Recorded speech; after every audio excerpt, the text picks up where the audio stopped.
చేవెళ్ల అభివృద్ధికి కట్టుబడి ఉన్న ఏకైక పార్టీ ఒక్క బీఆర్ఎస్ అని మహేశ్వరం ఎమ్మెల్యే సబితా ఇంద్రారెడ్డి అన్నారు.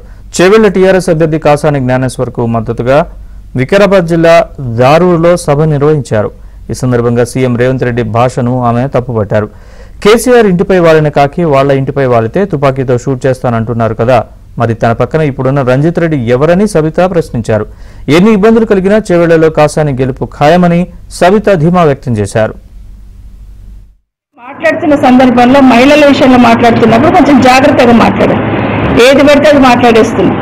ఎప్పుడైనా కూడా ఇప్పుడు రేవంత్ రెడ్డి గారే బీజేపీకి సపోర్ట్ చేస్తున్నాడండి. ఎందుకంటే పబ్లిక్ మీటింగ్ లో కొండ విశ్వేశ్వరరెడ్డి చాలా మంచోడు అని చెప్పిండు. అంటే నీ పక్కన ఉన్న రంజిత్ రెడ్డి మంచోడు కాదనే కదా. ఇక్కడే బీజేపీకి సంబంధించిన క్యాండిడేట్లను గెలిపించడానికి రేవంత్ రెడ్డి గారు ఎన్ని రకాల ఇబ్బందులు పడుతున్నారు, ఎన్ని రకాలుగా పుష్ చేస్తున్నారనే దానికి అర్థమైపోవాలి ప్రజలందరికీ కూడా. కాబట్టి మేము ఏ పార్టీకి పనిచేస్తాం, ఆ పార్టీకి నిఖచ్చిగా పనిచేస్తాం, గెలిపించుకునే ప్రయత్నం చేస్తాం, గెలుస్తున్నాం. సో ఈరోజు